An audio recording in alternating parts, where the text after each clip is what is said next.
kedua diraih oleh Gampong Kuteri Rejo, Kecamatan Mutawar, Kabupaten Aceh Tengah.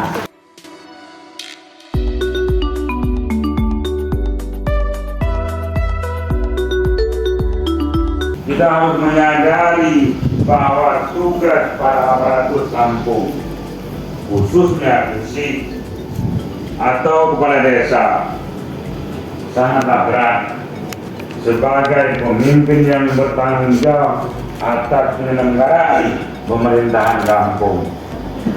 Mereka harus merencanakan, mendayagunakan, dan mempertanggungjawabkan penggunaan dana desa guna menghasilkan berbagai capaian sesuai dengan ketentuan yang berlaku.